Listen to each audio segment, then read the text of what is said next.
ফরিদপুরে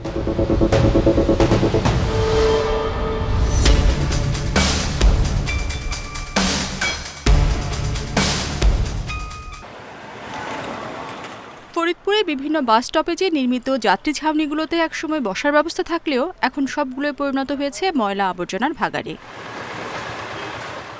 সংস্কারের অভাবে ভেঙে পড়ছে পলেস্তরা, রাস্তার চেয়ে নিচু হওয়ায় জমে থাকে বৃষ্টির পানি। এছাড়া প্রতিটি যাত্রী ছাউনির সঙ্গে দোকানঘর নির্মাণের কথা থাকলেও তা করা হয়নি। প্লাস্টার খুলে পড়তেছে, আপনার ওই ছাদে পানিও পড়বে কিছুদিন পরে এবং আমার মাথা পিছু পড়তেও পারে। রাস্তার থেকে একটু উঁচা রাখলে পরে আপনার এই পানিটা এখানে ঢুকতো না, পানিটা না ঢুকলে মানুষ এখানে এসে দাঁড়াতে পারে। এই যাত্রী শ্রেণীর অবস্থা একেবারেই খারাপ। খুব দূরত্ব যদি সরকার এটার দিক না ভূমিকা নেন তাহলে এই যাত্রী শ্রেণী ভেঙে পড়ে যাওয়ার সম্ভাবনাই বেশি। জেলার ৯ উপজেলায় ৫০টি যাত্রী ছাউনি নির্মাণ করা হয় কোটি টাকা ব্যয়ে।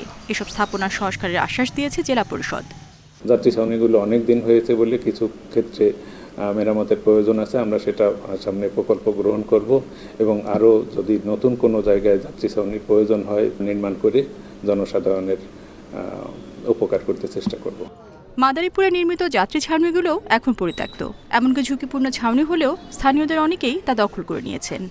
লাইট নাই, আলো নাই, পর ওই এটা সংস্কার প্রয়োজন, পানি পুনি পরে। যাত্রীদের জন্য যে সুন্দর মতো একটা বসার ব্যবস্থা থাকা লাগবে, সেরকম ধরনের কোনো সুবিধা এখানে পাওয়া যাচ্ছে না আর কি।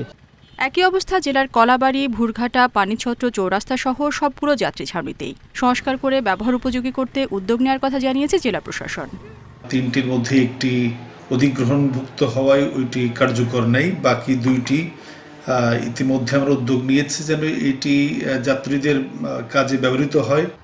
২০১০ সালে ৫ উপজেলায় ৬টি যাত্রী ছাউনি নির্মাণ করে জেলা পরিষদ। এসব প্রকল্পকে লুটপাটের প্রকল্প বলে অভিযোগ করেছেন এলাকাবাসী। রেশমি নন্দী, ইন্ডিপেন্ডেন্ট নিউজ।